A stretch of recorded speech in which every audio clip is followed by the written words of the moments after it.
Larsen speakers were designed with you in mind. They're designed by real people, for real people, living in real living spaces. The thing that makes these special is they're made to work where most people want to place their speakers, away from everything, not in the middle of the room, but instead right up against the wall. I'm Joe Intel, and here we talk about home audio, home theater, personal audio, and tech. Today we're going to be talking about the Larsen 4 speakers.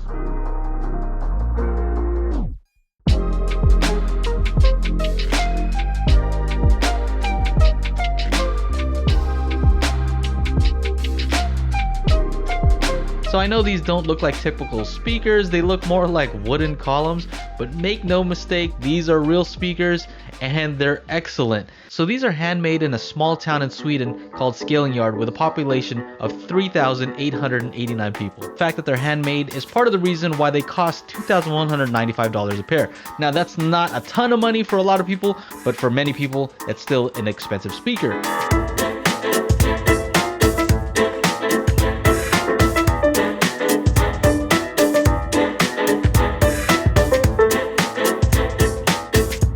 And you wouldn't be able to tell by looking at the outside here. It's not like you're getting the best looking speaker with real wood veneer. None of that. When you look, it's actually kind of thin wood and the veneer is okay, nothing to write home about. And also it's not for these foam things that they give you to decouple it from the floor. What your money buys you is the decades of R&D from John Larsen, who formerly worked from the legendary Stig Carlson, who passed away in 1997. So there are entire forums dedicated to Stig Carlson's ortho-acoustic design, and so you can take a look at Carlson Planet. Now, John Larsen took the design and he took it a step further and improved upon it. First things first, a lot of people say, are those Ohm Walshes?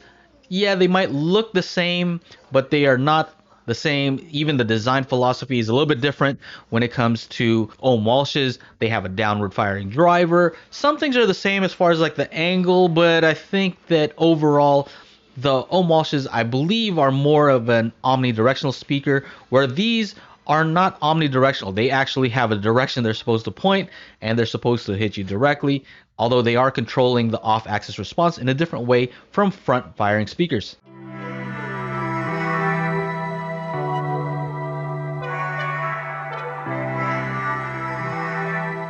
So these are using some high quality drivers, a 7-inch woofer from Seos, I think that's how you say it, and a tweeter from ScanSpeak. So the drivers are angled inward and upward in approximately a 45-degree angle, although I don't know that that's the exact angle, but you can see that they are angled. And by looking at it from the front here, when you take off the top, it looks as if this is an open baffle speaker, which it is not. As you look around the back, you can see that the 7-inch woofer is actually in a enclosure. So these are relatively small at under 2.5 feet, and so smaller than typical bookshelf speakers on some stands. They're actually pretty short, but the good thing is that 7-inch woofer has the entire enclosure to use for bass. And so because of that, this is a ported enclosure. You can see the little port here in the corner, kind of tricky, little triangle, and this can hit down to 28 hertz. I've confirmed it with my measurements. Dirac and Odyssey actually detects it as a large speaker, and it thinks that this can actually go down to 20 hertz when placed up against the wall. So yeah, they hit very low. Now, as I said at the very beginning, these are made to go up against the wall, which means that they're using the boundary or room gain to their advantage. So if you were to take these speakers and pull them out in the middle of the room where a lot of audiophiles like to place their speakers, what you'd find out is that they're bass light because they're actually rolled off in the bass region to accommodate being placed near a wall. That's where they're supposed to be. They designed them that way. And so that's very, very interesting. The main thing about the speaker is it's trying to control as many variables as possible. And so when a manufacturer sells a speaker, they don't know where you're going to place it. They're hoping that you're going to place them, away from the walls in optimal positions, but let's be honest, most people aren't doing that. So what Larsen has done is they've designed it so it's made to be put up against the wall. What that does is they know where you're going to place it, up against the wall. Now they do encourage you to keep them away from sidewalls still, but yeah, up against the rear wall, you'll notice that this also has a foam on the back here, and so that's there to prevent early reflections bouncing off that rear wall. Also, the angled driver, that serves a few different purposes. So the first thing is, because they're angled inward and upward, you are doing your best to minimize that side reflection. So think of a normal speaker. Normally, it's kind of facing the rear wall. The speaker's radiating in all different directions. It's not just going straight, it's radiating to the side as well. Well, the side, the off-axis response, is hitting that side wall and getting to your ears. But the further you are off-axis, the more different that sound actually is. But with it faced 45 degrees upward and inward, you're going to get some of that direct wave hitting the side of your head, right? So it's hitting your ears, but also the rest of that is also hitting the sidewall, right? Which means the reflections that you're getting are very similar to the off-axis response that you're actually picking up with your ears. So that makes it so that off-axis, what you're hearing from reflections and what you're hearing directly are very similar in tonality, and that makes a huge difference. It's very important to note that they picked these specific drivers because they wanted a wide dispersion driver that did perform well off-axis, which these do. The other benefit is that if you were to think about the late reflection, meaning the sound that bounces off the wall, you want that to be as late as possible. So if you wanted that to happen, where would you typically aim a speaker? The furthest wall. Where's the furthest wall? Up into the corner, and that's where these speakers are pointed. So what you'll get is a speaker that is optimized for typical rooms, right? Because it's angled that way, you're gonna get the latest possible late reflection. So very smart thinking on their part. Now the effect of this is that you get a very wide sweet spot, and typically you get a wide sweet spot, but what do you sacrifice? Strong center image. Not the case with these. The center image is still strong. You can still place things. The imaging is still very detailed, very accurate, and it's amazing how they're able to do all of it. The other thing that you'll notice is that the image doesn't break when you go off axis. Typically you go on, if you're listening to a speaker, once you start going off axis, there's a point where that image just breaks, right? With these, that doesn't happen. The image just skews, right? So let's say the center's here. If you move, it just skews, right? The image does not break, and that's because of the angle as well. So for example, if you were to get closer to the left speaker, really far off axis, so of course the center is the best possible location, but if you go far to the left, what ends up happening is you are in direct sight of that right speaker. So but you're further from it, right? So you're going to get more direct sound, but you're further from it, but you're closer to the left speaker, meaning the SPL is going to be higher on that one, but because it's not pointed at you, you're not going to get as a direct of a sound. So in a way, it kind of balances itself out in a weird way, and what you'll find is a very wide sweet spot where everybody can enjoy a stereo sound. So as you can tell, I really enjoy these speakers. I mean, the bass on them is amazing. I am human.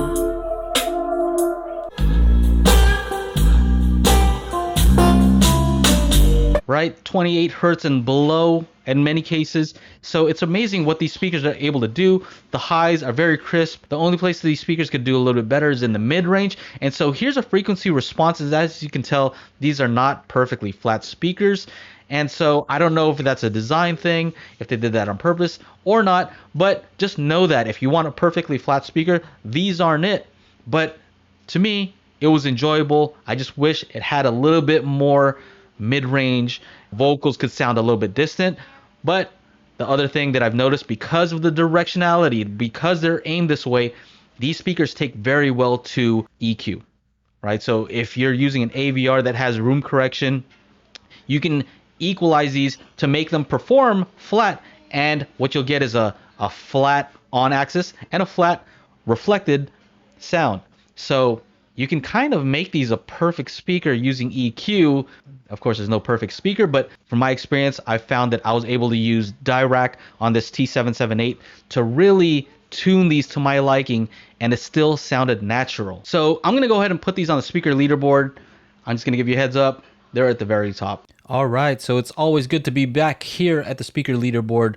And right now we have the Larsen 4.2s, and they go into this best of towers. Let's see. Well, this is going to be easy. These are much less expensive towers. They're floor standing speakers below it. I mean, these are maybe $400 a pair. These were closer to $200 a pair. So it makes sense that they're up here. And, you know, I wouldn't even call them towers because these are very short, 2.5 feet, less than 2.5 feet. Let's see. Next up would be best under. These are 2,195 right now. And so around the same price as this ELAC Navis at the time. And I'm going to have to put them again above these. These are powered, so that's kind of cool. And they had a very accurate sound, very nice sound all around.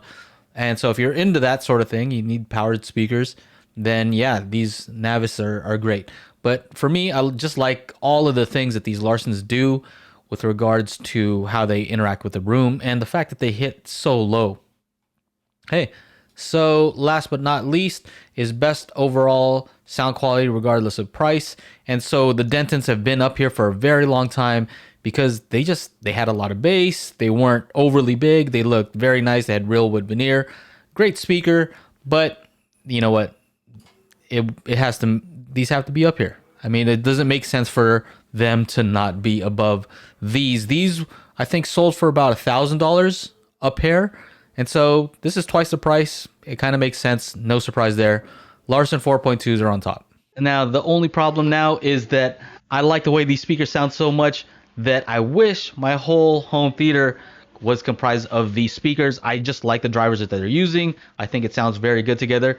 Luckily, they actually make a center channel that you can use for rears. I don't know that I would use them for heights, but they do have this option. And so that's something that many people might not know.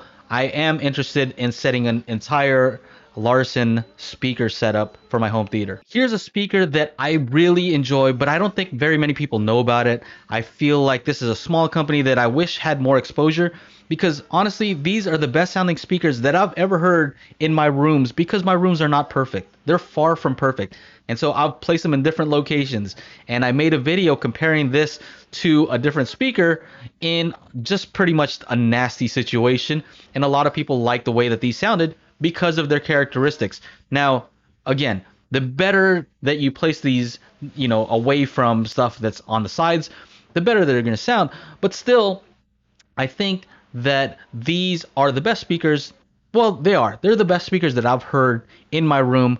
And if you have an imperfect room, you don't have all kinds of treatment, and you're not willing to do that, you might want to take a look at these Larsen 4s. Now, full disclosure, I actually spoke with Michael Vamos, who is the distributor in the US for Larsen speakers, and I told him, hey, I want to help you out. These are the best speakers that I've heard in my room. I want to help you some way. And so I've set up a website called Larsen Speakers. I just feel like these need as much exposure as possible. So full disclosure, I am involved with that, and it's just because I want you guys to know about it. If these weren't speakers that I like, I wouldn't have made that offer, right? I'm only doing that because I think that they're so awesome, not the other way around. Not I'm making this website and I'm here to tell you that these speakers are great, because nothing like that. You guys already know me, and that wouldn't work because the moment you guys try it out, if it doesn't perform like I'm saying, if it actually sucks, well, you guys are going to tell me about it, and that just wouldn't work. So anyway, larsenspeakers.com. We're going to be adding some more stuff there, and these do come in different colors, so you can take a look there: black, white, mahogany, walnut. If you want to hear a sound demo, that's the other video that I made. I'll link down below. Anyway, I hope you enjoyed the video. If you did, make sure to like, subscribe, ring the bell to be notified when I upload new videos. And thank you to my Patreon supporters. If you're interested in buying some of the extra gear that I have here, I have it on my Patreon page, patreon.com/Joe and Tell. Anyway, that's it. Take care. Bye-bye.